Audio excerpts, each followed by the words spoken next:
Good evening, councillors, staff, ladies and gentlemen. The time is now 6 p.m. and I declare the briefing session open. We wish to acknowledge the traditional custodians of the land we are meeting on, the Whadjuk people. We would like to pay respect to the elders of the Noongar Nation, past and present, who have walked and cared for the land, and we acknowledge and respect their continuing culture and the contributions made to the life of this city and this region. Mrs. Smart, could you please make the announcement? Thank you, Madam Mayor. In regards to tonight's meeting, please note that the audio proceedings of the meeting will be live broadcast online, with the exception of any matters discussed behind closed doors. That broadcast will remain available following the conclusion of the meeting. In regards to the COVID-19 pandemic situation, the City of Wanneroo is committed to ensuring the safety of all attendees at public meetings. In accordance with the West Australian State Government health directives, social distancing has been applied to the council chambers, and masks are required to be worn at all public indoor settings such as this. Therefore, all attendees at this meeting are please asked to wear their mask at all times whilst in the building, even whilst talking. Thank you, Madam Mayor. Thank you, Mrs. Smart. And also for the live stream, we might sound a little muffled, but that is because we are wearing our masks. Moving on to item 1, attendances as per the record. Item 2, apologies and leave of absence. We have an apology from Councillor Huntley and an apology from Councillor Kutsia. Moving through to deputations, so we have 2 deputations this evening, and the rules of the deputation are: deputations are to be presented during the briefing session at item 3 in the order of business. Deputations must relate to a report on the current briefing session agenda. A deputation is not to exceed 3 speakers in number, and only those speakers may address the council members.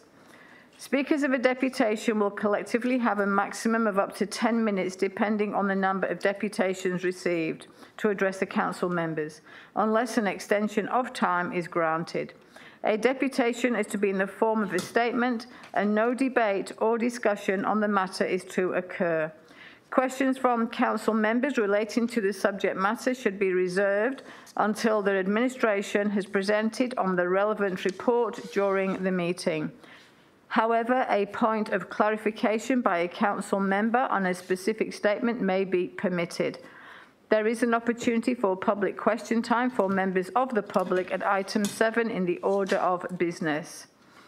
So our deputations, our first deputation is in relation to D item amendment number 188 to DPS2 to introduce an additional use of motor vehicle repairs at lot 23, 250 Carabooda Road in Carabooda. It's item 4.2 and our speaker is Bianca Sandri. And if I could welcome you to the council chambers and ask if you could clearly state your name and address for our records. Thank you. Thank you and good evening, Mayor, Deputy Mayor and councillors. I am Bianca Sandri from Urbanista Town Planning, located at 231 Bulwer Street in Perth. I am speaking against the officer's recommendation contained in item 4.2 in relation to scheme amendment number 188 on behalf of the landowners Nina and Peter Henderson and their 2 children, Dan and Ben, who are here this evening. We also do have local community members in the chamber as well. By way of background, and potentially for those who were not here to consider the previous application, the business has been operating on the site for many years as both on the site and mobile mechanics for the general area. This application was actually prompted by a complaint received by the city in 2019. It is unclear what that complaint said or who it was from and whether it related to the local area. The site has also never been occupied with a rural land use nor an extractive industry, as it cannot obtain a water licence, and as far as we're aware, it does not have any resource for extraction either. Accordingly, the only purpose of this site, with the lack of a water licence, is really just a residential dwelling and is not offering anything more than that. The incorporation of the motor vehicle repairs allows for 3.2% of the total site area to be utilised to support surrounding businesses in this location. This council previously resolved to initiate the scheme amendment for public advertising, and through that advertising period there were 7 letters of support, and that is in addition to the petition we had already tabled, which had 166 signatures of support for this local business. Essentially, that shows to us, and no doubt hopefully the councillors, that the business does support local businesses and owners, and ultimately service the agricultural pursuits in that area, and I'll speak to that shortly. The officers within their report suggest that the proposed land use does not fit within the objectives of the zone. We have a contrary view to that, as the zone objective seeks that incompatible uses or subdivision does not occur which would undermine the agricultural, horticulture or animal husbandry in the area, and support uses which enable these uses to continue or expand. We submit, and have previously to this council and through our documentation, that our site is effectively sterilised without a water licence, and the only contribution which this site can offer, and which it currently offers those agricultural land uses, is providing local diesel mechanics to support their machinery and vehicles alike. And again, we have proven that time and time again that the local businesses support this proposal and the convenience of it as well. I'd also like to address one other point that has been raised in the officer's report that suggests that adopting the scheme amendment will likely encourage other non-residential land uses to be applied and sought for within the area. It is my view that that is unlikely, but notwithstanding, if a scheme amendment were to be sought for another property for a different use unrelated to what this council feels is appropriate within the area, that application has to be considered on its merits and within the context of that site. There is no such thing as precedence in relation to a scheme amendment, because at the end of the day, the town planning scheme is this council's scheme, and it's up to this council to determine what's appropriate and what's not appropriate.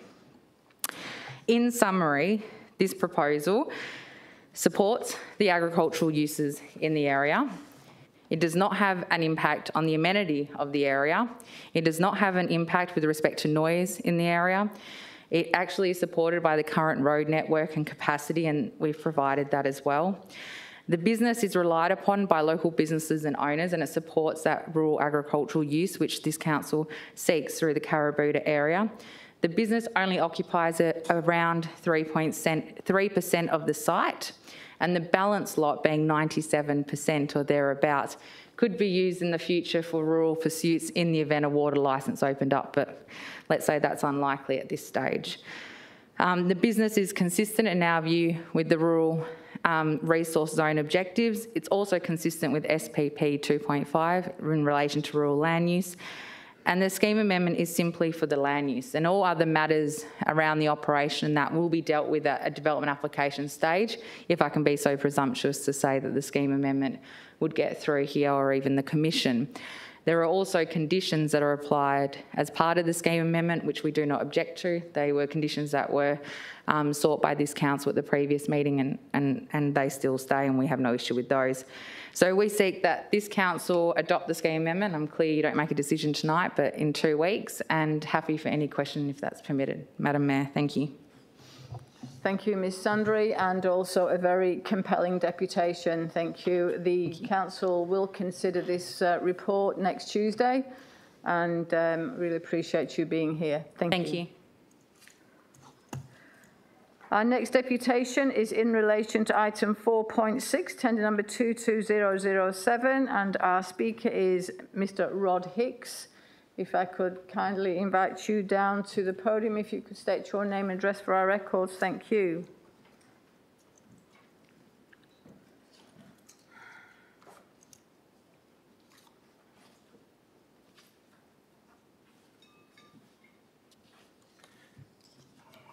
Thank you. My name's Rod Hicks from company Streetside Advertising, and I live at 61 Lakeview Street, Marriginia. I'm here to support the recommendation as listed RFT 2207 for the supply and installation, maintenance and advertising on seats.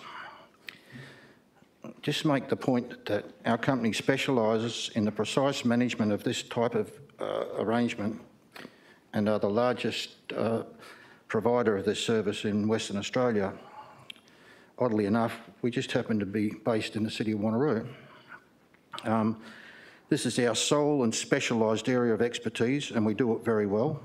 Our management team has a combined total of over 150 years' experience in this precise area, and we don't get involved with anything else except this particular type of management system. We have similar contracts with a total of 6 other cities and currently have over 5,000 seats spread throughout the state. For the past 38 years, we have worked with your city to provide seats at bus stops, some that are permitted to carry advertising. Over that period, we have built up the seat numbers to 600 seats, all at bus stops, and all of which carry only 60 carry advertising. The reason for the low number of advertisers is due to the COVID epidemic and our inability to guarantee local business continuity or tenure until this tender is adopted. We have a large list of local businesses awaiting the opportunity to advertise in this effective and affordable manner.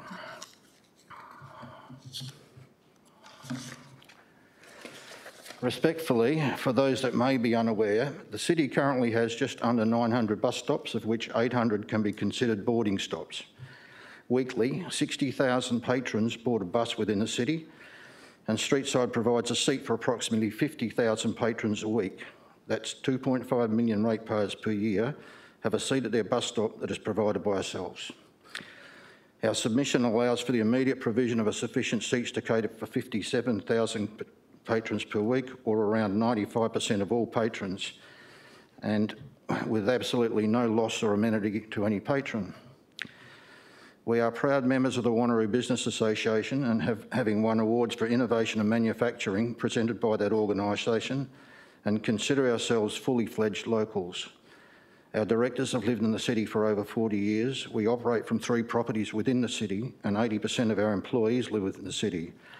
Our seats are fully manufactured in the city, including the fabricating, galvanising and powder coating, and are assembled by Wanneroo-based businesses. All seat materials, including steel, the aluminium, timber, paint, concrete and fuel supplies, are also purchased from Wanneroo. In fact, 90% of all their purchases are locally supplied.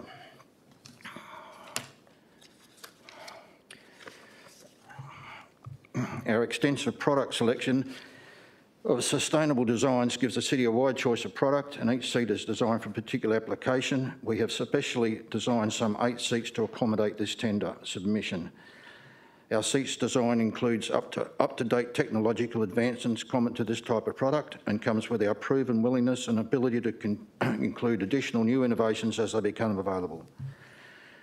We have also offered the city an extremely generous free advertising allocation for the promotion of the city's events and services. Awarding the contract to a locally based team at Streetside makes sense. We have been doing the job very well for over 38 years without complaint. We know the area and where the problems arrive, and have a minimum of 3 vehicles traversing this district daily. We also have a fully dedicated team and vehicle exclusively within the city of Wanneroo at all times. We operate, employ and purchase locally. We have the widest range of seat design, the most experienced management team possible, and the proven expertise to manage the venture. We also have sufficient plant, materials and finance to ensure delivery, and the same local staff to guarantee a continually high responsive installation and maintenance program. Most importantly, we already have 600 seats out there in place, and undertake not to remove any seat until a replacement seat is able to be installed in its place, meaning absolutely no disruption for the 50,000 bus patrons that have had the use of the seats each week. We have enjoyed a very successful working relationship with the city officers, particularly over the last few years, where increased roadworks and bus stop requirements and bus route changes have created untold changes to where seats require relocation. At all times, the officers have been mindful of our position and helpful. In response, we have all ensured that all and any requests of any type are handled with the utmost importance. We compliment the officers and their professionalism and look forward to an ongoing mutually beneficial arrangement in the future. Thank you for your time. Thank you, Mr Hicks, and also thank you for investing in the city of Wanneroo with the business, and 80% of employees local residents. So thank you for all being local. Thank you. Appreciate that. Now we do have another deputation. I'm not sure if Anne-Marie Beavis is here. The reason I'm saying is that the deputation has previously been distributed to all council members and has been made available for attendees at tonight's meeting. So I'll just ask again if Anne-Marie Beavis is here. No? Thank you. And that concludes deputations. So thank you, Ms Sandry, and thank you, Mr Hicks. Our next item is item 4, reports. And moving to planning and sustainability, and we're joined by Mr Dixon and Mr Bowring. Mr Dixon, over to you. And councillors, if there are any declarations of interest, could you please advise at that point? Thank you. Good evening, Madam Mayor and council members. There are 3 reports from the Planning and Sustainability Directorate on tonight's agenda. I would like to briefly introduce item 4.1 and Mr Bowring item 4.2. With regard to item 4.1, this relates to the Kundula Shopping Centre. The centre has been in a dilapidated state for many, many years, and the city has been proactively trying to revitalise the centre for over 20 years. The strata owners of Lot 252 have been and continue to resist the city's attempts to revitalise the centre. In July last year, the Minister for Planning approved Amendment 173 to our District Planning Scheme number 2, which rezoned the city's Lot 250 from civic and cultural to commercial, and recoded the centre from a density code of R20 to R60. The city has also approved a local development plan for the centre to guide future development opportunities. To facilitate the revitalisation and development of the centre, administration is recommending that council requests the Chief Executive Officer rights to the Chairman of the West Australian Planning Commission, requesting the Minister for Planning authorise the preparation of an improvement plan and potentially an improvement scheme for the centre. An improvement plan is a high-level strategic instrument used by the state government to advance planning and development of land in an area that requires intervention. Under an improvement plan, the West Australian Planning Commission would become the decision maker for any future development of the centre and can enter into an agreement with the landowners to develop, construct, purchase, sell or pull together land owned by several landowners to facilitate the coordinated development of the centre. It may require the compulsory acquisition of the land by the state government. However, this would only be as a last resort. If the state government agrees to an improvement plan being prepared, then the WAPC, West Australian Planning Commission, would work closely with the city to ensure the development reflects the city's vision and outcomes for the centre. To that extent, they would have regard to the city's approved local development plan, which is included as attachment 3 to your report. An improvement plan can be supported by an improvement scheme where there is a need to put in place planning controls to replace our existing scheme provisions, which only relate to this area. The WAPC would decide if it's needed. In this case, I think it's unlikely. However, the report and recommendations covers the possibility that it would happen. Madam Mayor, administration feels that we have explored every opportunity to work collaboratively with the 8 strata owners of Lot 252 without success, and an improvement plan is the right mechanism to bring about revitalisation and redevelopment of the centre that the local community is seeking. I would be happy to answer any questions. Thank you, Mr Dixon. Councillors, any questions? Thank you, Councillor Rowe. Thanks, Mayor. I just have a couple of questions, if that's okay, for Mr Dixon. The first is, in terms of the appetite for redevelopment, do you know if any of the individual owners are changing their opinion on that, or if the resistance is quite unanimous among all of them?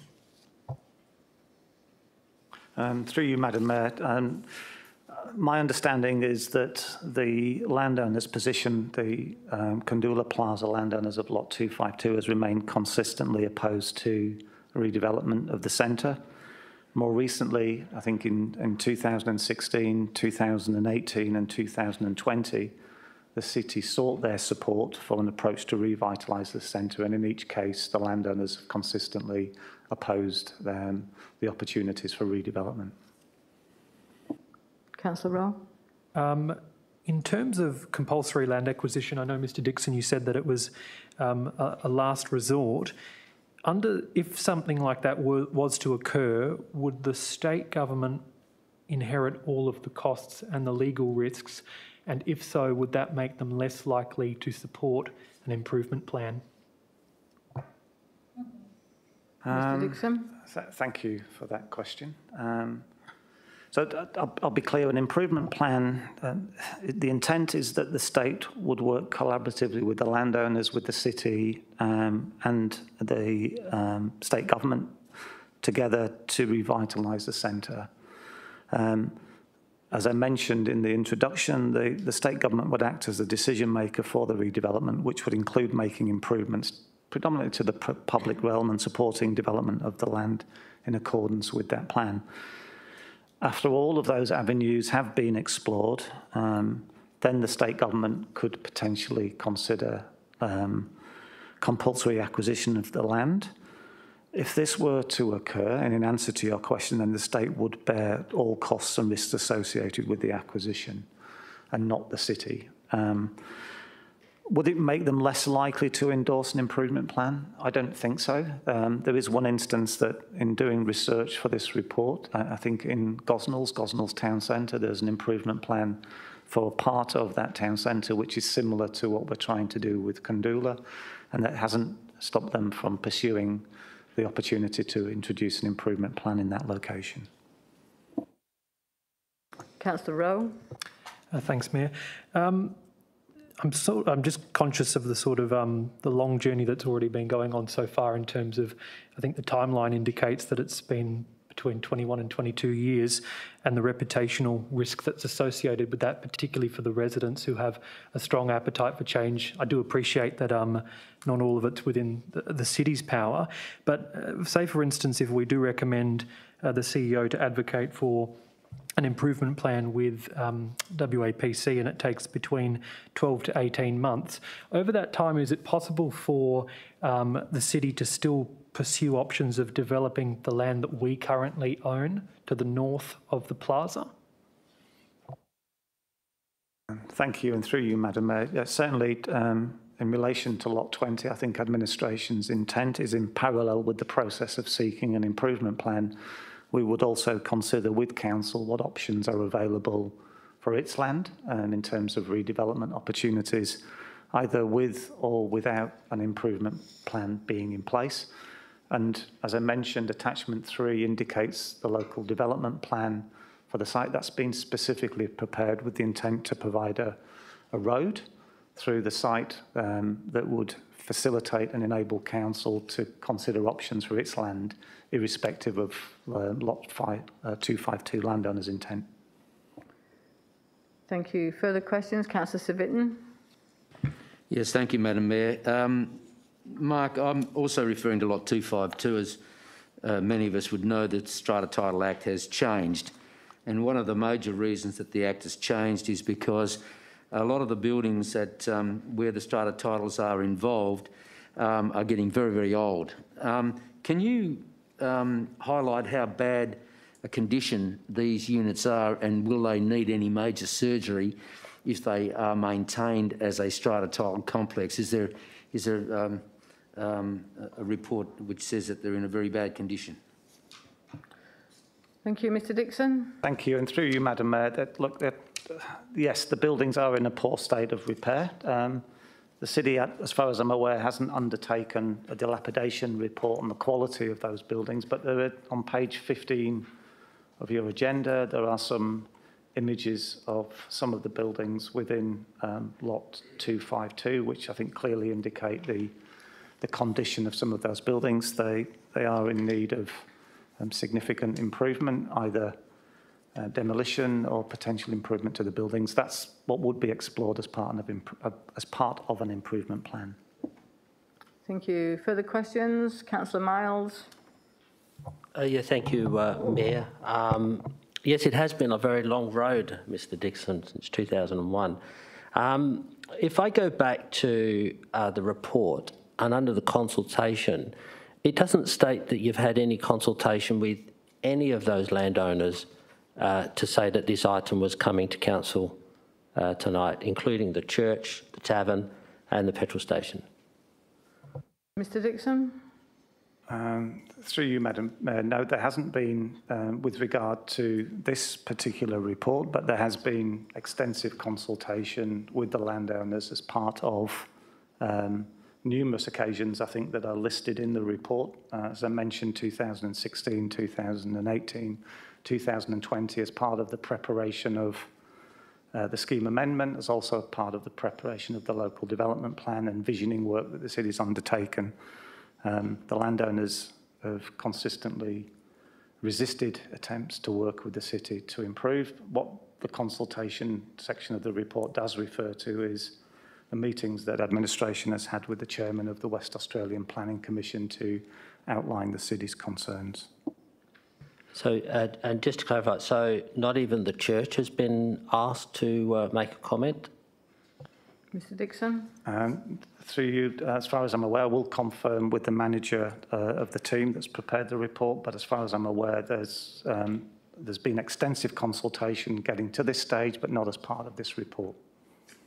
Thank you. Further questions? Councillor Treby. Thank you, Madam Mayor, and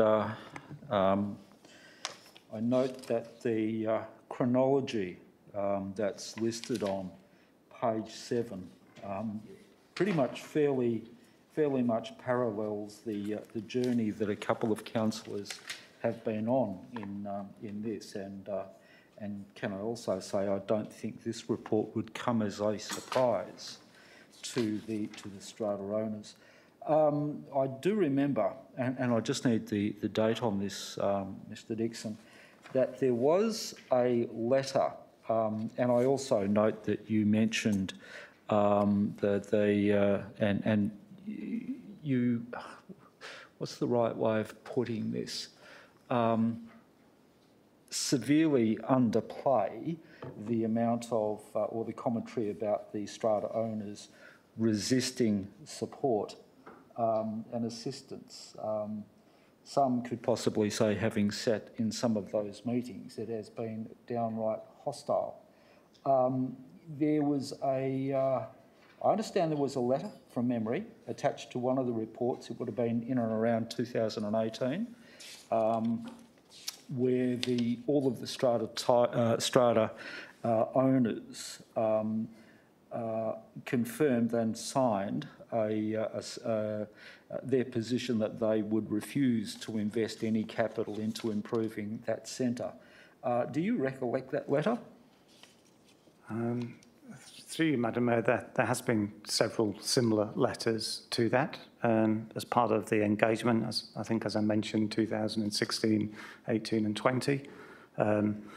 I can find a copy of that letter, but in essence, I think what you summarise there is the views of the landowners, in that they're sceptical around what the city's intent is with its land, Lot 220, and have been resistant to invest money into the improvement of their land on Lot 252.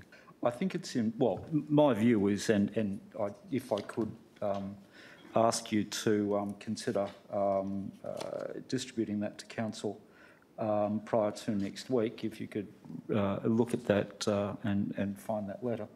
I think it's important because decisions are made on fact and evidence, and that would provide the additional, I think, some additional worthy evidence about the quality of the relationship and the extensive hesitation, let's say, to any support we would be providing.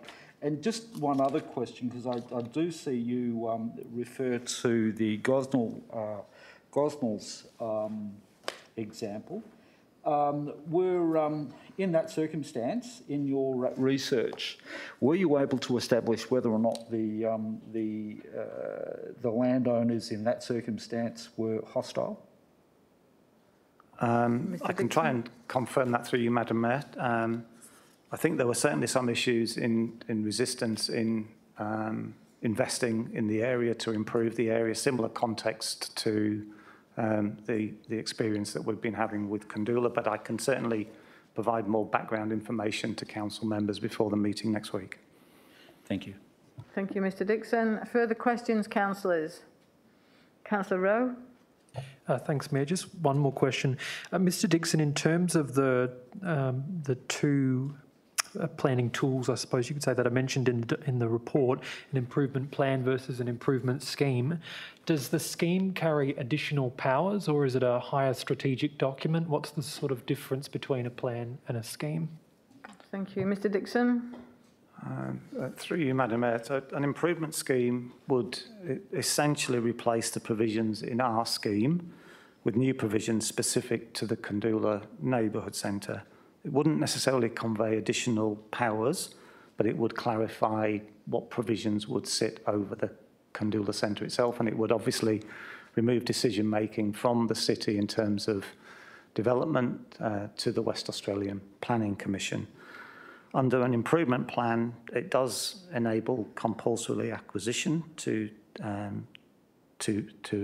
take place, as I mentioned, as a last resort, where there isn't buy-in from the owners in terms of improving the area for the benefit of the local community. All of this and the requirements are set out in Part 8 of the Planning and Development Act 2005. Division 1 relates to improvement plans and Division 2 relates to improvement schemes. It sets out clearly the process and also what can be captured under those provisions. Thank you. Further questions? Councillor Nguyen? Yes, I've got a number of questions, Mr Dixon. Just first up, in relation to the improvement plan, once an improvement plan has been approved, how would that affect the value of the properties within that area, whether it's positively or negatively or neutral, in your experience? I must say that my experience in preparing improvement plans is limited, given that the city's never undertaken that before. In terms of the impact on valuation, I couldn't give you a definitive answer on that. I'm not a valuer. I would imagine overall, though, that given that there is investment from state government and the city to improve the area, it could only have a positive influence on the area. But I couldn't give you a definitive answer on value. Okay. Just in relation to the ownership of the strata properties, do you know whether there's been a change in any of the properties since you last liaised with them? Mr Dixon, before you respond, Councillor Baker, can I please ask you to put your mask back on? Thank you. Thank you. Mr Dixon? Through you, Madam Mayor, I'm not aware of any recent changes. However, administration can look through our records in terms of correspondence we've previously received to see if there has been any changes. Because there could be a potential change in attitude if there's a change in ownership within that time. The building has been left dilapidated for quite some time. Do you know when was the last time we had a building inspection to check the integrity of the building? So administration, through you, Madam Mayor, administration does not undertake inspections of private properties unless there's specific reason or concern for administration to do so. I'm not aware that we have undertaken any reports in terms of the quality of the buildings, but again, I can check that for you. I meant, for example, sometimes we could have a health inquiry, and when you do the health inspection, I guess you may notice a few things in there, but I'm not suggesting there's any issue with the building. I'm just saying, was there anything that arose from those inspections, for example, those health inquiries? Thank you. Mr Dixon? Again, through you, Madam Mayor, I can certainly check the city's records. Certainly when our environmental health officers do food inspections, they're obviously looking at the premises from a food inspection perspective and not the quality of the building, which would be typically undertaken by a building surveyor. Thank you. And just last question, in relation to compulsory acquisition, would the state government be buying the land or the property at market value, or would there be a discount that's applied to it? Mr Dixon? Through you, Madam Mayor, I think as I've tried to articulate in answering questions, the intent of an improvement plan is to work collaboratively with the landowners, the city and the state government to facilitate an improvement to the area. It would only be as a last resort would compulsory acquisition be considered, having explored every opportunity to improve the area first without doing that. We're a long way from that position. I think the first stage is for the Minister and Governor to agree to an improvement plan being placed, and then we would work through the detail of what that improvement plan would include. And that may be, but in terms of that stage, we're a long way off from that stage, so I couldn't give you a definitive answer. Yeah, sorry, I'm just trying to understand Dixon. So, Councillor Nguyen, continue. I'm just trying to understand the process, because a lot of the tenants there run various businesses, and they're not necessarily the landlord. So if something were to happen, would they get some sort of notice? Because they'll be losing their livelihood, their business that they have invested in for many years, and they won't have the opportunity to sell it. Mr Dixon? As I mentioned, Madam Mayor, we're a long way from that potential stage in any process. I think there would be extensive liaison and consultation with the owners and operators of those buildings, working collaboratively to try and seek improvements for the benefit of the local community. It wouldn't be just a process of compulsory acquiring the land through an improvement plan. There'd be a number of iterations and stages we'd go through to work together to seek improvements. Thank you. Thank you. Further questions, councillors? Councillor Treby? Thank you. Mr Dixon, have you seen any evidence of extensive investment on any of those buildings over the length of time or period that this project's been underway? Thank you, Mr Dixon. Through you, Madam Mayor, no. In the time that I've been employed at the city, despite the efforts and attempts by the city's administration and council, there hasn't been any significant investment, hence the stage that we've reached now. And just further to that, I can confirm, and I'm sure that Councillor Civic could also confirm, that the very reason that this is on the table, and I think it's a great report and a good approach, has been that lack of investment.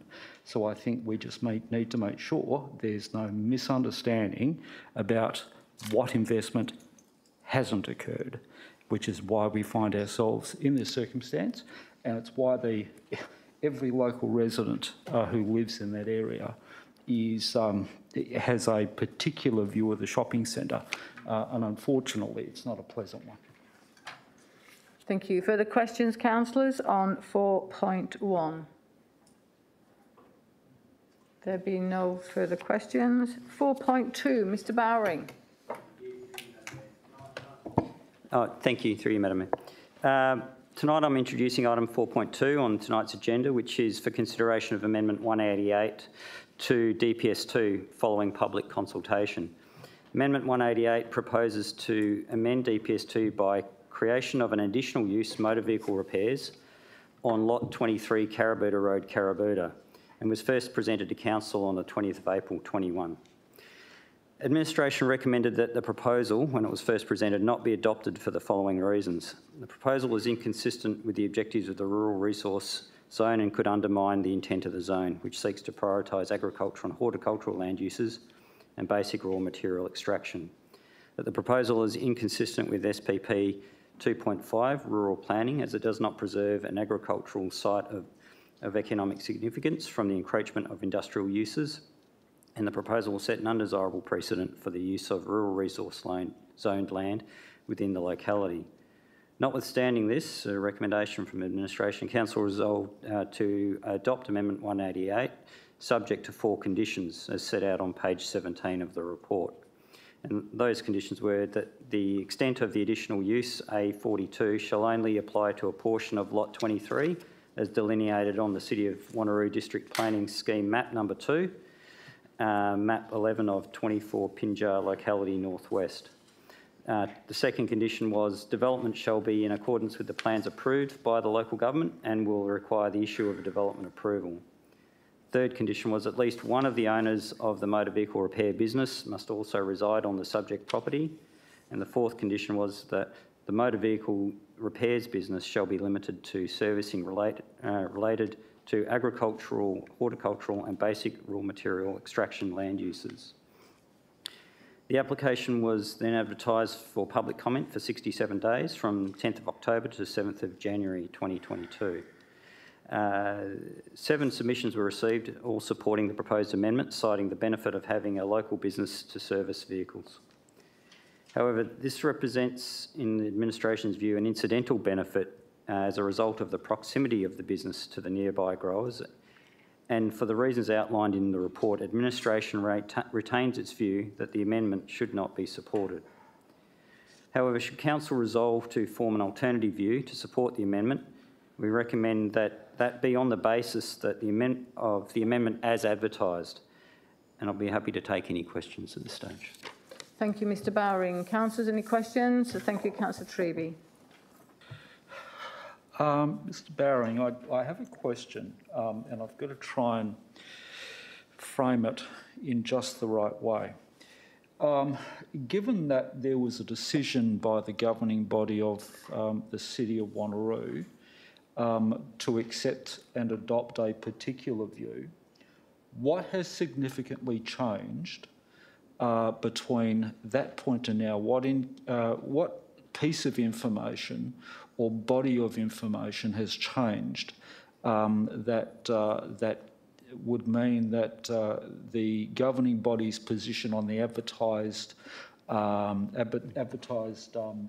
plan should change? Thank you for the question. It's a technical question that relates to the process of structure planning, and scheme amendments as well. So in this case, what came before Council in October last year was a request to initiate an amendment. Council at that point can resolve to discontinue and not proceed the amendment any further, and may take the view that it doesn't want to proceed it, and that would be the end of the matter. Alternatively, if Council chooses to initiate the amendment or adopt it, it then can go to public consultation. Through public consultation, the Council can then choose to change its position and not proceed with the amendment based on the feedback provided and in light of the comments and recommendations of administrations, the town planners, myself and Mr Dixon. So in this process, in the scheme amendment process, it's not a decision of Council to initiate, it's in terms of what will be the final outcome. The first resolution of Council is to adopt it and go out to public consultation before making a recommendation to the West Australian Planning Commission. It's the meeting that will be held next week which will decide what that recommendation will be to the WAPC and the Minister for Planning. Councillor Treby? Or I just have a feeling there might be an alternate recommendation. Thank you. Councillor Treby, you foreshadowing an alternative? Thank you. Thank you. Further questions, councillors? Councillor Miles and then Councillor Civic. Thank you, Mayor. Just to say that I'd already foreshadowed an amendment this afternoon with the Director responsible, mainly because Council had dealt with this last year for it to go out for public consultation. It is very clear that the community is very happy to have this business located within its eyes. I had to smile at the fact that 400 residents within 400 metres received a letter. I reckon that would have been all of about 3. So that part of the consultation, I think, made me smile. I understand administration has to obviously write the reports to support the town planning scheme that they have to manage. So obviously council makes a decision whether to sometimes override those decisions and request that the Planning Commission process the amendment differently. Would that be right, Mr. Bowring?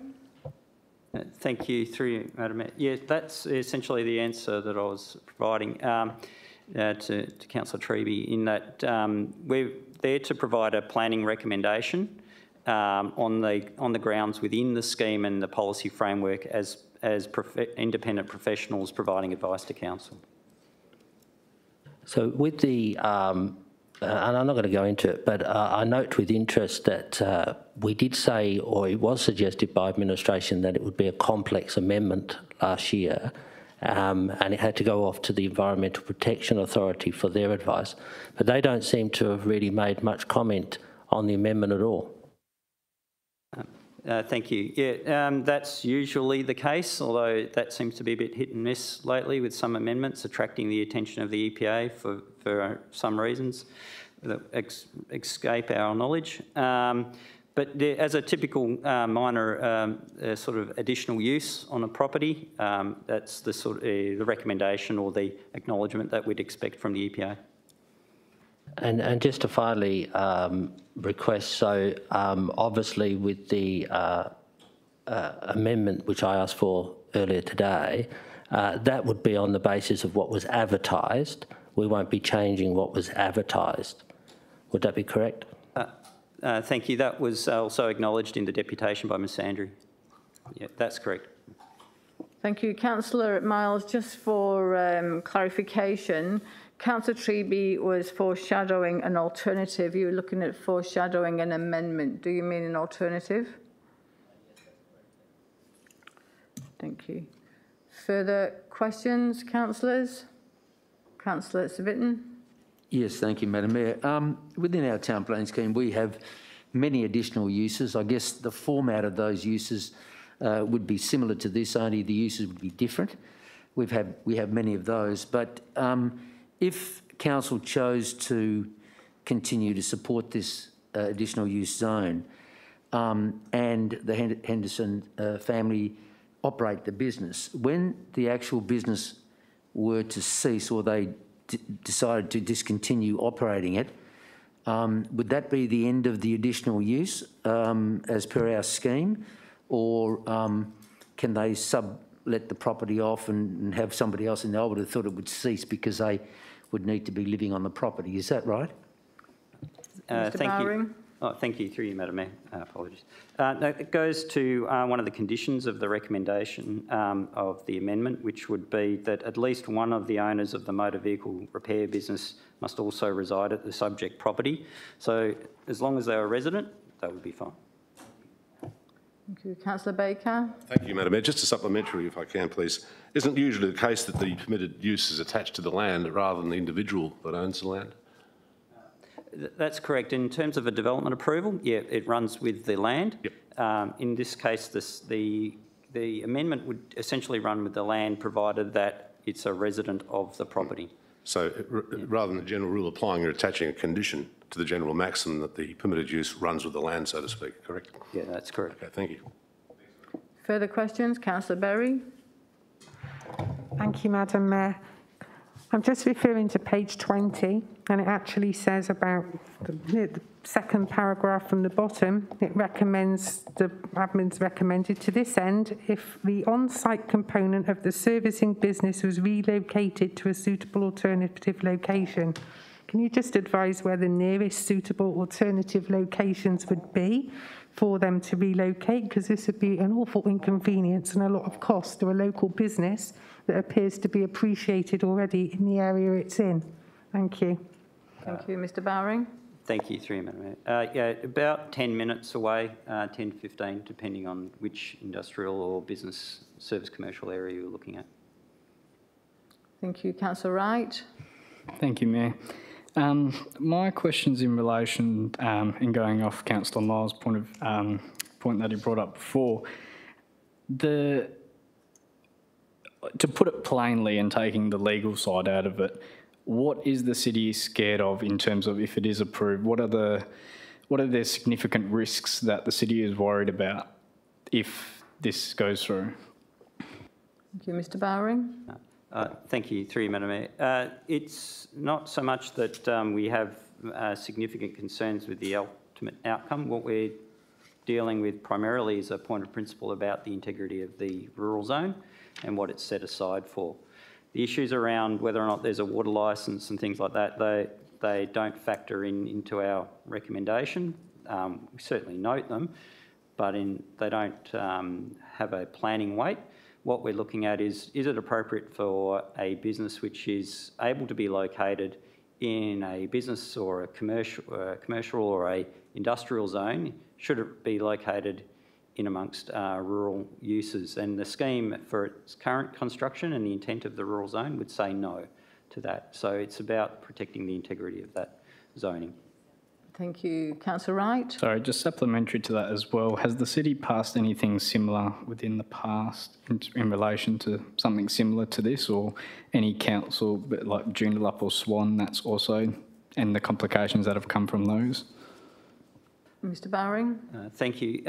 The council has dealt with many additional uses into the scheme in different places. I think just recently we supported an additional use for a dentist operating on Wanneroo Road, where it was an additional use in the residential zone. We've also supported, the council's also supported the parking of caravans in the rural zone, and we're looking at a broader amendment for that, which is currently with the Commission to allow that generally.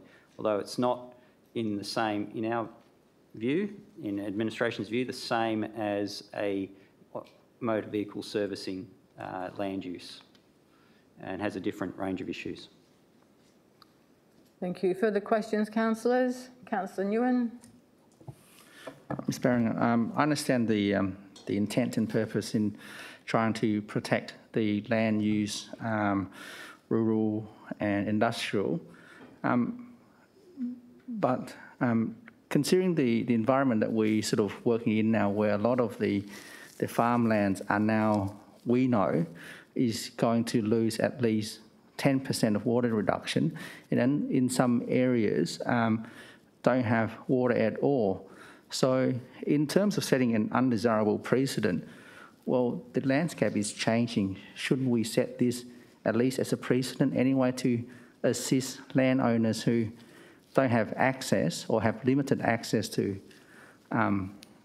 water licence to be able to have alternative land use? Thank you. I'll direct that through to Mr Dixon. Yeah, thank you, and through you, Madam Mayor. I think it's a good question. It's certainly something that Council will consider as part of the new scheme and what the appropriate use of land in rural areas should be.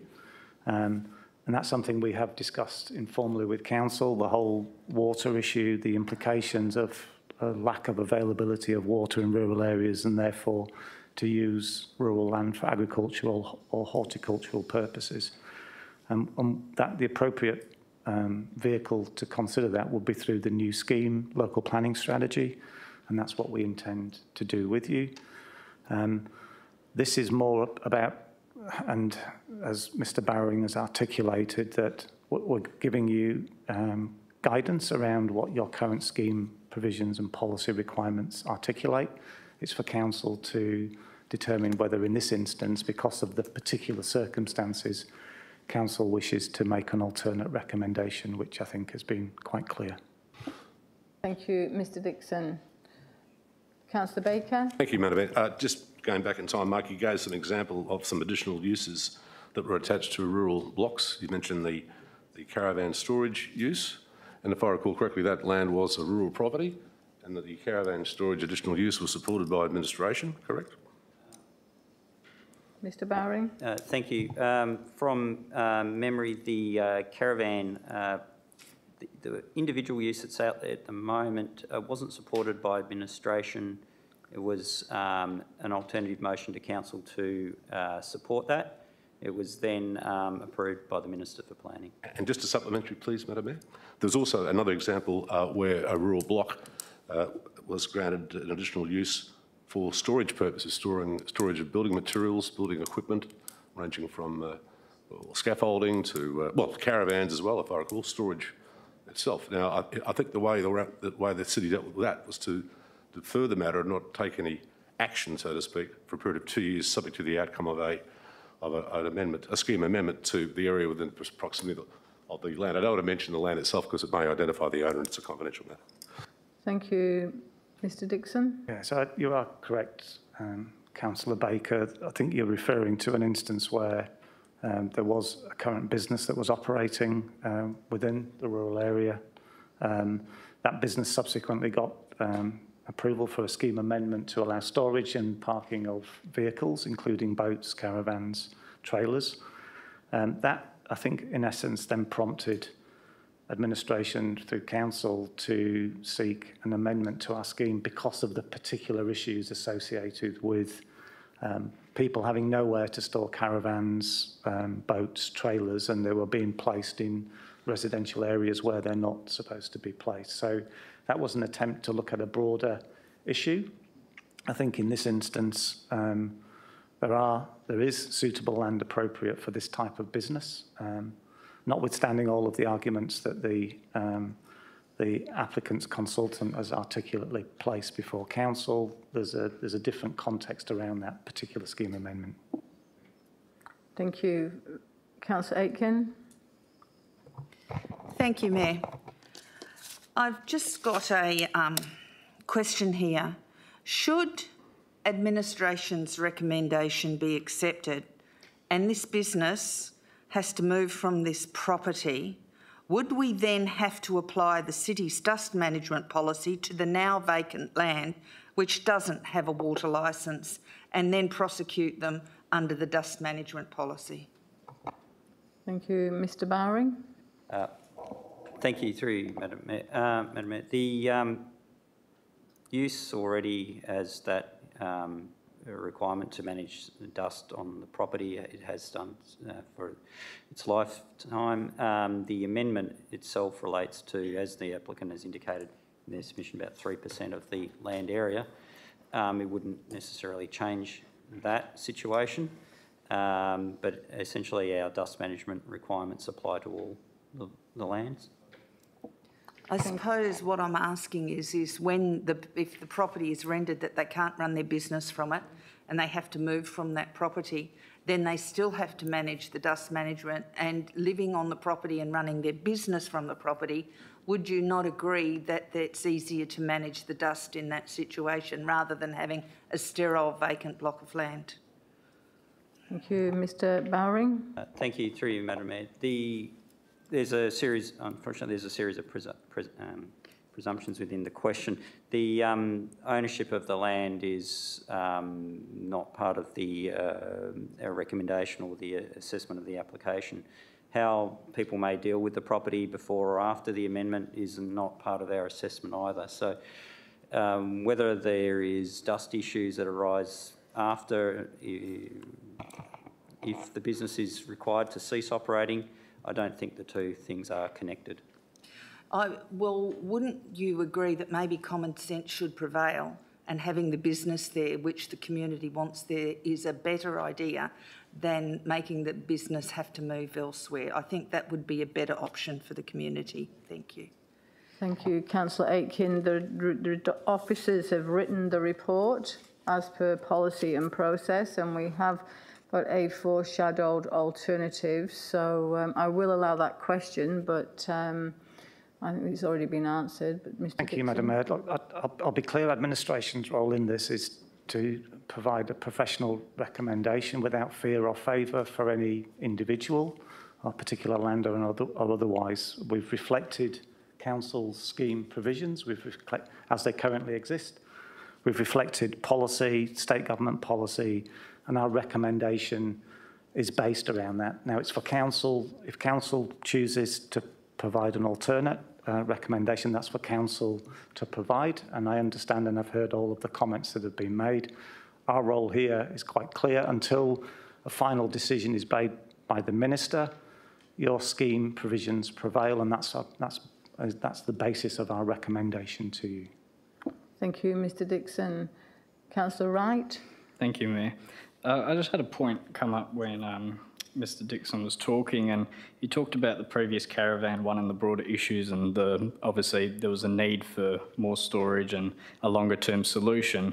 Well, judging from the submissions that were received, there was indication that there was a lack of services for agricultural machinery and equipment within the area. So wouldn't you think that would be a long-term solution for this issue concerns as well? Because then we're applying the same principle as what we had for the caravan park. Now we're doing it for a different type, whether it be machinery instead of caravans. So wouldn't the same principles apply in this instance then? No, I think thank you, Madam Mayor. I think there is a different context here. So there is suitable land available within zones already that exist, and there's land available at Narrabeen that could be utilised for this particular business. The issue, I think, here is that obviously it's more convenient for the agriculture, horticultural users to utilise this business. That, in administration's view, doesn't override the objectives of the scheme, which is to provide land primarily for agriculture, horticulture and basic raw materials. By adding additional uses, it removes the opportunity for that to occur. Notwithstanding issues around water and the small area of land, it's the principle, as Mr Bowering pointed out. In the case of the other amendment, which Council supported, there isn't really an alternative for the demand for caravan storage, boat storage, than people providing that on their residential properties, which is creating its own amenity issues. And that's why I think Council was quite proactive in looking at alternatives in that instance. Thank you, Mr Dixon. Further questions? Councillor Herridge. Thank you, Mayor. Just one last question, not bearing on planning, just wondering, the families that are involved with this land, how many, they're obviously still running, the business is still running, and how many are employed? Thank you, Mr Bowering. Sorry, I'm not aware of the employment figures. I'm sure they can answer for themselves. Two sons. Two sons, there you go. And sorry, the first part of the question again? Yes, so our policy on enforcing our scheme allows the use to continue while there's an application on foot to try and bring the premises into compliance with the scheme. Still running in the family business, yep. Councillor Berry. Thank you, Mayor. During the deputation, it was made reference that there was a complaint brought in 2019. Is administration aware of that complaint? And if so, are we able to get a copy of that complaint before next week when we make a decision? So we've got a complete picture of what the issue was that was brought up in 2019, please. Mr Bowering. Mr Dixon. Sorry, through you, Madam Mayor. Yes, I understand it was an anonymous complaint that was received, but administration can provide information to elected members, the information that is available. Thank you. So there'll be no further questions. Just to reiterate that there has been an alternative recommendation foreshadowed by 2 councillors. So thank you. Moving to 4.3, questions on 4.3. Councillor Miles. Thank you, Mayor. Just, I guess, a quick question. Removing a public access way is obviously quite important. I've read the report, and I understand what Council did last year, removing the corner one. My question is, are we, because obviously these owners are going to get a benefit, are we going to request some sort of payment in lieu of that public access way so we can put a straight path on the other side of the road, which is currently not in place? Thank you. Mr Bowering. Thank you. Through you, Madam Mayor, sorry.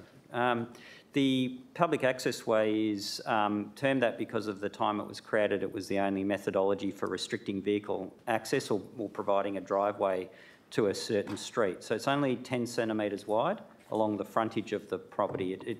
It provides a technical separation of the lot from Warradale Avenue.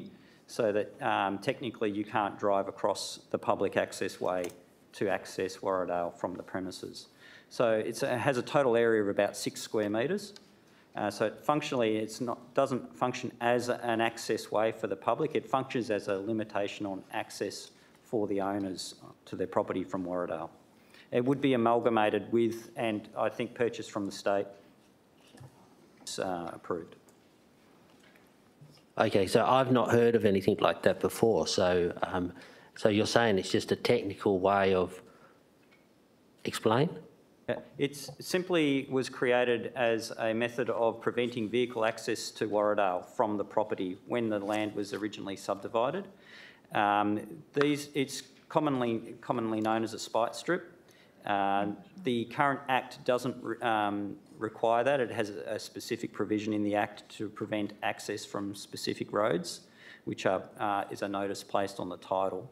But before the current Planning Development Act, under the Planning Development Act 1928, the provision was a workaround essentially to create a little bit of public access way in front of the property.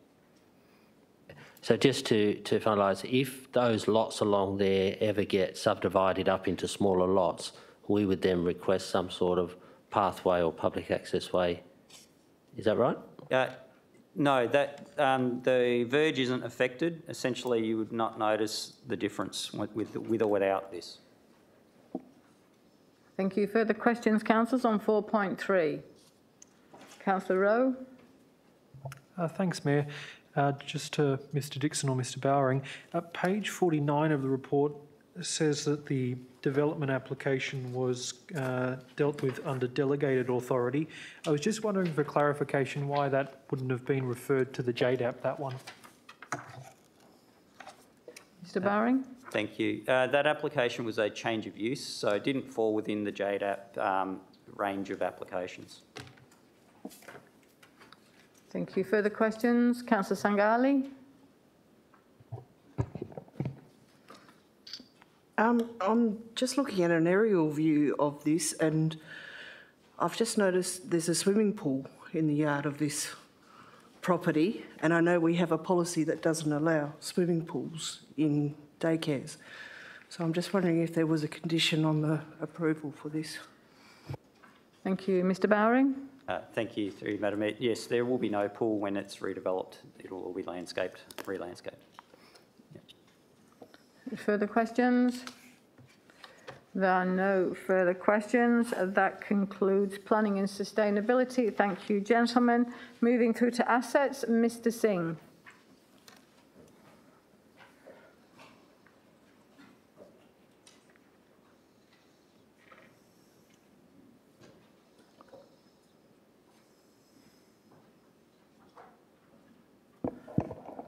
Madam Mayor, from SS Directorate, I have got 4 reports on the agenda tonight, and I would like to briefly introduce item 4.5. Thank you. Yeah, thank you, Madam Mayor. Item 4.5 is for the tender recommendation on construction of Splendid Park cycling path upgrade up in Yanchep. Just to point out 3 things. In the detail of the report, the ranking for the sub-criteria of criteria number 1 hasn't been included in the report. That will be included in next week's report. And the second item is that on page 170, there is a dot point talking about the schedule of the project, subject to council decision to award this tender. We expect the work to start in April 2022 with a 24-week period, with the completion anticipated by October 2022. Further to that, on page 172, that shows the total project financials, which indicates that there is a shortfall of 1.23 million overall. The recommendation is to fund this shortfall from Strategic Project Reserve, which will require us to do a review of the draft capital works program for next 3 years, which may require some projects to be deferred into future years. So there are 3 key points I wanted to highlight on this item.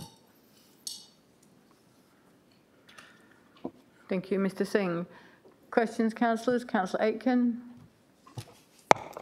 Thank you. I'm glad to see this coming to council. I just want to ask a question. On page 167, it says that down the bottom you've got item 1, sustainable corporate social responsibility procurement. Underneath that, one of them is buy local. How has this been examined within the tender, and have Advantiering Civil Engineers been what is the local component of their business and buying local? How have they been able to meet that in a percentage way compared with the other tenderers? Yes, through you, Madam Mayor. That's the detail I'll be including in next week's report, showing the ranking under those 4 sub-criteria. But for the information's sake tonight, I can advise that Advantiering has scored the highest under the buy local sub-criteria. Also, the 3 tenderers, none of them have got office in City of Wanneroo, but they all have shown in the tender documents the varying degree of information where they'll be using materials from within City of Wanneroo. Thank you. Councillor Baker. Thanks, Madam Mayor, through the chair to Mr Singh. Regarding the successful tender, of course, the actual legal entity itself is DB Cunningham Proprietary Limited, and Advantiering Civil Engineering is just the trading name. What credit reference checks or bankers' checks, so to speak, were conducted regarding the financial standing of the proposed successful tenderer?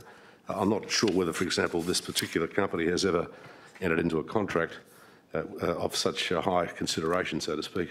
In its history, I note that, of course, it was the builder of the skate park, etc., the skate park project, the Splendid Park. But what sort of checks were conducted in that regard, and which particular evaluation criteria were they conducted under?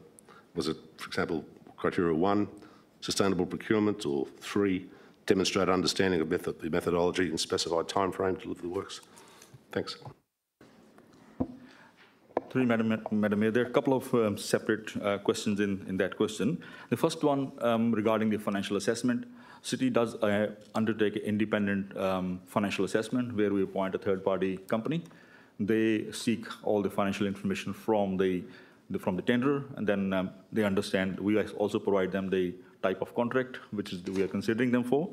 Then they assess based on their financials and provide a score, and then provide a rating of satisfactory or very good, and like that. And then they make a recommendation if there is any mitigation strategy to be adopted by the city in considering and awarding the tender.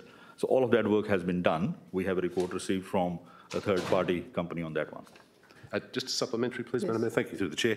And will there be guarantees and directors' guarantees and indemnities in the contract, please? I think this is important. Thank you.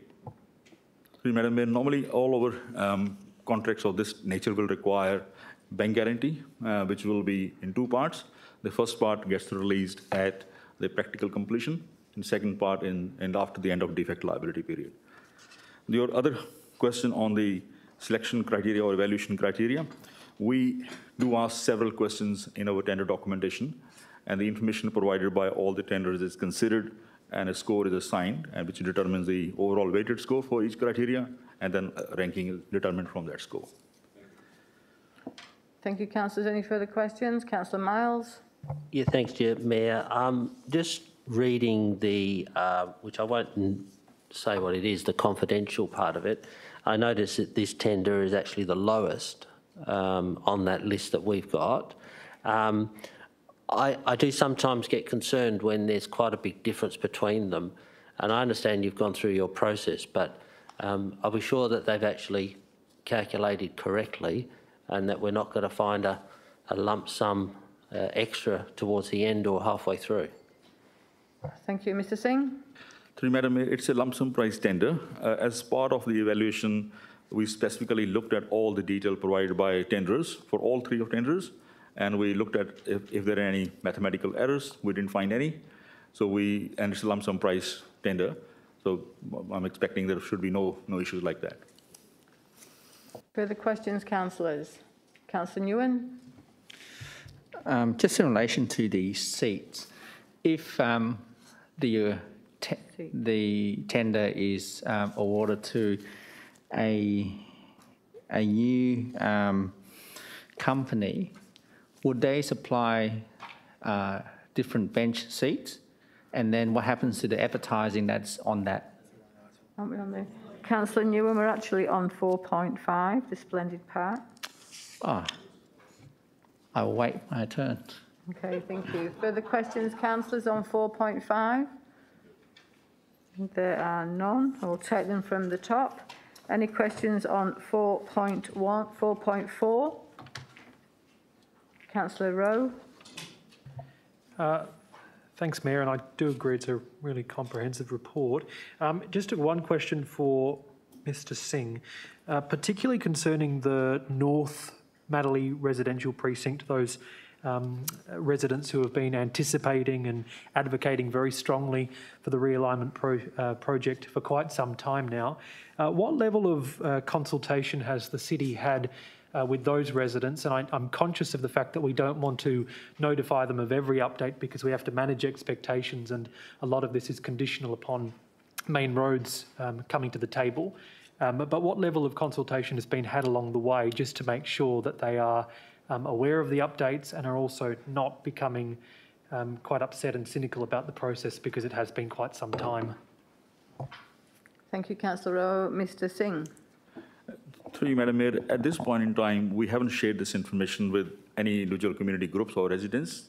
The council's recommendation to council for next week is to release option 5, which we have for community engagement. So as part of that community engagement process, we will contact those residents or other interested stakeholder groups and advise them the option which is being under consideration, and before it is brought back to council for formal endorsement. Thank you. Councillor Civic. Yes, thank you, Madam Mayor. Mr Singh, that extension from Harton to Wanneroo Road, you have indicated that the funding for that will come from Cell 6 and from Cell 7 in the construction of that. I guess funds have been put aside for that from those two cells from way back. How much will that, in fact, impact what will be left in those particular cells at some time down the track? Because most of that cell 6 now is almost done, but we haven't got to that point at this stage. So the question I'm asking is that the funds will come from both cells to fund the whole thing. Is that correct? Thank you, Mr Singh. Yeah, through you, Madam Mayor, the obligation for those cells for this Nangara Road realignment, reconstruction realignment, is from the prelim designs we've done and the cost estimates available indicates there are sufficient funds in those cells for this work. And a supplementary question, with regards to main roads, I guess there's no appetite for main roads to look into that intersection at Wanneroo Road yet, but has any pressure, or are we seeking to try and get them to come forward with that? Because as you've indicated in your report, that extension of Hartman to Wanneroo is contemplated in about 2030 onwards. But the amount of traffic that's on that road now is at peak times quite diabolical. So appreciating funding, etc., there's no way that these could be brought forward at any time in the future. Thank you, Mr Singh. Through you, Madam Mayor, regarding the advocacy of this project toward the state government or main roads, that has been happening through council resolutions previously. We also meet with main roads offices and seek regular updates. The last update has been included in the report. I think they are now looking at an option which is a grade separated intersection with a roundabout at ground. Whether that's done as a single project or in 2 stages is not known yet. And main road is basically looking at this point in time at that option. Then they will develop the cost estimates and hopefully they'll start showing that in the long-term budgets for that to happen. The recommendation is that both sections of Nangara Road, East and West and East, is that need to be upgraded by 2030-31 and by 2040-41. It can happen earlier if traffic modeling changes and or main roads, state government do bring their project forward, then we should be able to match their timelines, given that city does have funding in both cell 6 and 7. Thank you. Further questions, councillors? There are none. 4.5 we have done. Questions on 4.6, Councillor Nguyen. Thank you, Mayor. Just my question in relation to the advertising that is on the bench seats. If we were to change an existing contractor to some other company.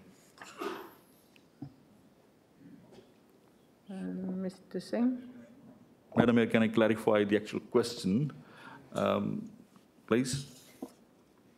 Sorry, so my question, what happens to the existing advertising that are on the bench? Would they get reprinted or placed on a new bench?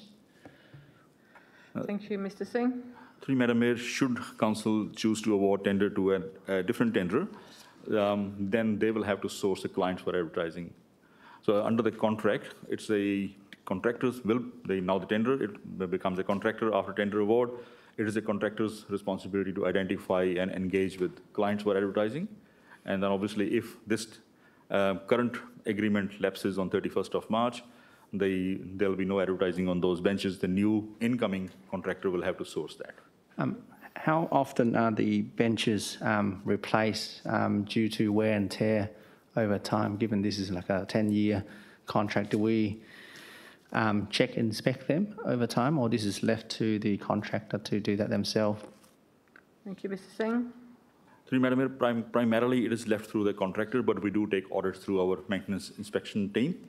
And if we identify any issues with the bench seats, we notify the contractor.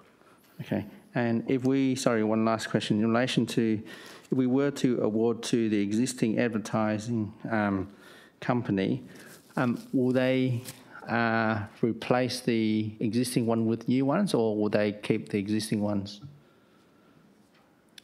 So, Madam Mayor, my understanding is they'll be maintained. The existing ones will be maintained as long as they're safe and functional. They provide a service, so they will be maintained. Under the contract, if the bench seats don't become usable, they are damaged, then contractors will be replacing them. Sorry, just a few other questions I thought of. Is there an ability for them to assign or the supply to another company? Mr. Singh? Through Madam Mayor, at this point in time, the recommendation is to award tender to street side advertising. I guess your question kind of relates to contract reassignment or assignment. Once it's been awarded to them, would they have the ability to subcontract to some other company? Through you, Madam Mayor, doing the actual work can be subcontracted to different subcontractors for different parts of the work, but the contract still remains with street side advertising overall. So that means it's possible, just based on our assessment of the or the evaluation of the criteria, that it's possible. I'm just asking that, let's say street side advertising is ranked #1, but once it's been awarded the tender, could subcontract the work to another company called Outdoor, or some other company that's not part of a related company. Mr. Singh? Through Madam Mayor, my response to your earlier question was primarily to clarify that it is the portions of work like securing materials or getting the bench seats delivered or installed that can be contracted out, but reassigning the whole contract would require city's approval. Thank you. Further questions? Councillor Baker? Thanks, Madam Mayor. Just one quick question, Mr. Singh. Just regarding the proposed term of the contract, the recommendation proposes an initial term of 10 years with one option, exercisable by the city, of course, in favour of the city, of 5 years. Why didn't the city opt for 3 lots of 5 years, so to speak, just to monitor performance? Not that I expect anything would go wrong, but one of 5 + 5 + 5 rather than 10 + 5, please. Or the other way around, 5 + 10. Thanks. Thank you. Mr. Singh? Can I request Councillor Baker to repeat the question? I couldn't hear with the microphone not being used. Sorry. Yep. The recommendation recommends that the initial term of the contract will be for 10 years, together with an option for another 5 years, and that option is exercisable by the city only. In other words, not the successful tenderer, obviously. Why did the city not run with 3 terms each of 5 years, 15 years, or 5 + 10 rather than 10 + 5?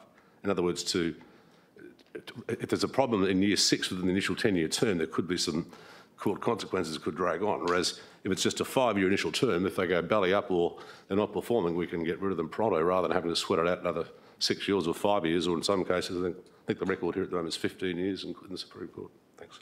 Thank you, Mr. Singh. Through you, Madam Mayor, what we understand from the industry about these type of contracts are better for longer term, where that provides certainty to the contractor to have long-term clients for advertising, that in turn provides revenue to the city. That's number one. Should there be any issues, any length of the contract, 2 years, 10 years, whenever there is any issues, if they do arise, then there are provisions in the contract for city to manage the contract performance. So we will use those measures if required. Thank you. Further questions, councillors? Councillor Miles. Yeah, just a quick one, and I guess really for maybe the benefit of new councillors as well, Councillor Singh. This contract is purely for the small bench seat, I think. There are other signage contracts as well, so maybe if you could explain those. Thank you, Mr. Singh. Yeah, through you, Madam Mayor, yes, that's correct. This contract is only for the bus stop bench seat. We have 2 other contracts in place. One was recently awarded, I think last year, which was for the illuminated street directional signs, which you may have noticed, the one at the corner of Dundebar Road and Wanneroo Road, which is actually a sign for the city provided by the previous contractor, where city was entitled to provide its own messaging and type of facilities. So that is for the illuminated street directional signs. That first time that was started about 11 years ago. Last year when council looked at that was awarded to a different contractor after the expiry of the first contract. The second one is for the supply and maintenance of advertising bus shelters. They are similar type of contracts, and this is the third one. Thank you. Further questions, councillors? No further questions. Thank you. 4.7. Questions on 4.7? No? That concludes assets. Thank you, Mr. Singh. Moving on to community and place. Mrs. Terrelink and Mr. Ireland. Thank you.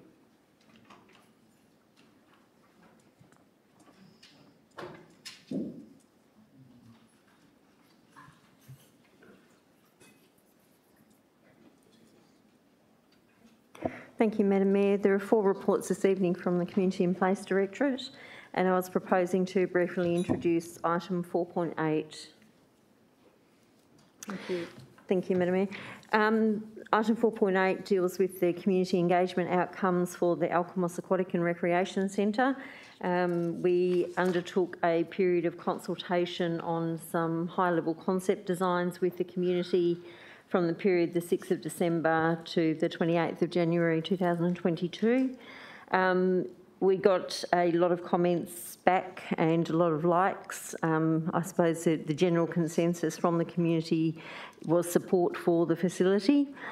We did see the highest level of engagement that we have received so far by the city in relation to this project, which is very promising. In regard to the comments that were made, as I've indicated, the majority of the comments were certainly very positive and supportive of the project. There were a lot of suggestions made by community members, which have been contained in the report and consolidated in the report. And the intention will be that a lot of those comments made by community members will be picked up through the detailed design, because they're probably more at that detailed design level.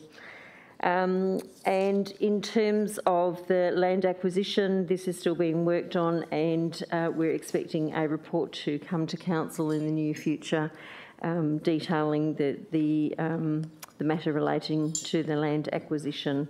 And happy to take any questions. Thank you, Madam Mayor. Thank you, Mrs. Terrelink. Questions, councillors? Councillor Aitken. Yes, thank you, Mayor. I just want to clarify that the cost of purchasing the land is in the financial implications, unless we're able to get it seeded as a Crown grant on a peppercorn lease or something. But at the moment, that is still in our financial considerations. Through you, Madam Mayor, yes, I can confirm that is included in the financial considerations. Thank you. Thank you. Councillor Rowe. Thanks, Mayor. And as a sort of general comment, first, those numbers of supporters and advocates for the project were really impressive. One question to Ms Terrellington, it might be speculative in nature, so I apologise. In terms of the parking concern that was raised quite prominently by some people who engaged with this project, do we know how close the proposed site would be to the Alkimos train station? I'm imagining that perhaps public transport might be a way to offset some of those parking concerns. Thank you, Madam Mayor. In terms of the location to the train station, it is in very close proximity to the train station. I would say probably within 100 metres. Less than that, less than 100 metres. So it's very close to the train station. Thank you. Councillor Rowe. And just a supplementary, Madam Mayor, do we know if the proposed Alkimos train station would have parking on site? I know that the PTA during COVID trialled free parking. I know that was scaled back and there's still a fee, I think, of about $2 a day. But do we know if the Alkimos train station itself would have parking on site? Thank you. And through you, Madam Mayor, I understand there will be. I'm not sure if the Director of Planning and Sustainability would like to respond further on that question. Thank you, Thank Mr. you. Dixon. Through you, Madam Mayor, yes, there is parking that has been or will be provided by the PTA for the Alkimos train station. I think there's 2 locations that have been identified. Thank you. Further questions, councillors? There be no further questions. That was the only report you wish to speak to, Mrs. Terrellink? Yes, thank you, Madam Mayor. Thank you. So we'll take them from the top. 4.9. No. 4.10. No. 4.11. Councillor Treby. Just foreshadowing an impartiality interest for next week. Thank you. 4.12. Oh yeah. Corporate Strategy and Performance, Mrs. Jennings. Thank you, Mrs. Terrellink.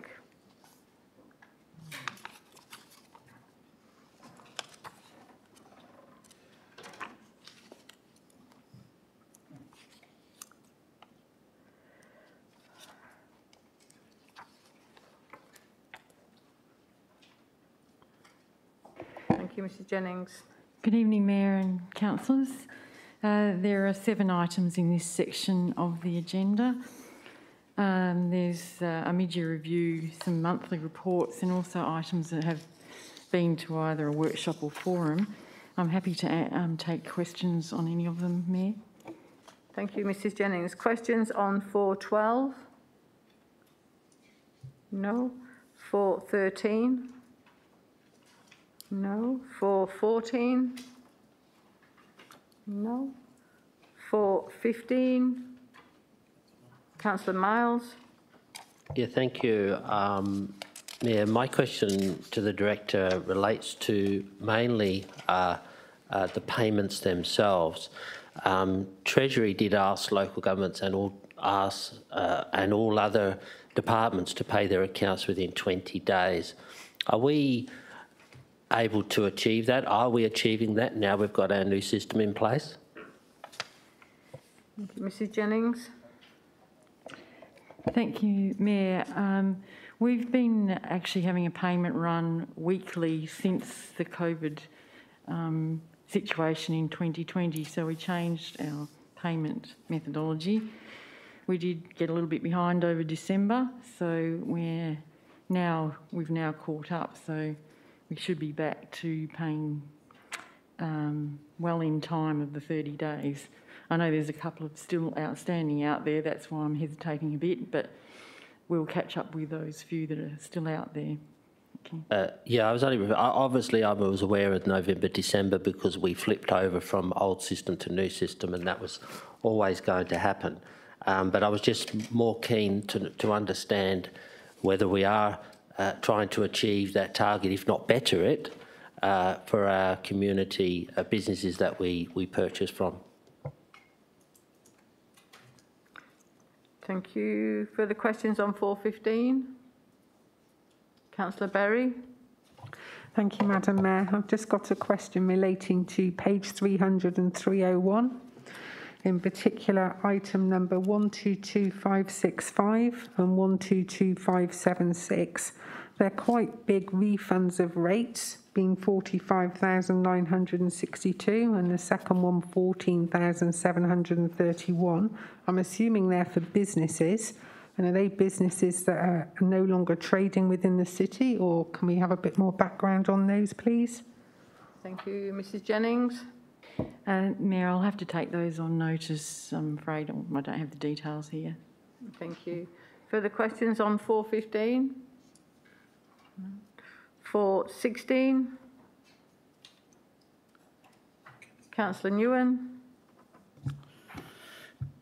Just in relation to the conference allowance, that's on page 349, is that part of a budget that is set each year? Mrs Jennings? Sorry, Mayor, which page was that? Sorry. Sorry, 349. 349. That is on another item, 349. Sorry, that's 416? Are we on 416? Oh, apologies, sorry. I thought we were still on the other one.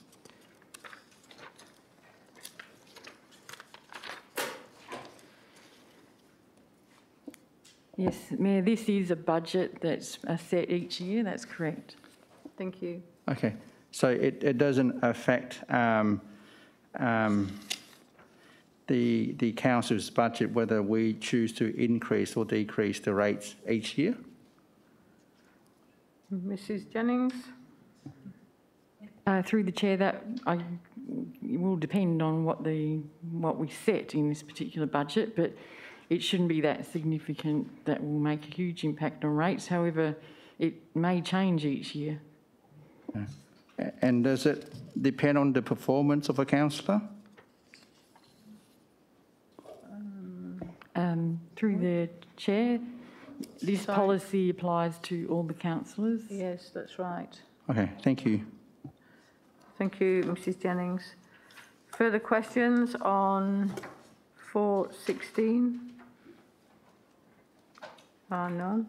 417? That's right, nomination next week. 418? No, that concludes corporate strategy and performance. Thank you, Mrs Jennings. Moving on to Chief Executive Officer. Thank you, Madam Mayor. There are 4 reports presented to tonight's briefing. All come from recommendations from the Strategic Audit and Risk Committee, and happy to take questions, Madam Mayor. Thank you. I'll take them from the top councillors. Questions on 419? No. 420? No. 421? No. 422? No. Thank you, Mr CEO. Motions on notice. We've got 4 motions on notice which will be presented next week. Item 6, late reports. We have got no late reports. Item 7, public question time. Mrs Smart, do we have any questions on the register? No, Madam Mayor, no questions are on the register. No. Are there any questions from the gallery? No. Thank you. Item 8, confidential item. We have got no confidential items to present this evening. And item 9, date of the next meeting, is the special council meeting, which will be held tomorrow, Wednesday the 9th of March at 6:30 in the council chambers. Thank you very much. And item 10 closed. I declare the briefing session closed at 7:40 p.m. Thank you, everybody, and thank you for your attendance, your questions, and thank you to the administration team for responding, and thank you to members of the gallery for attending.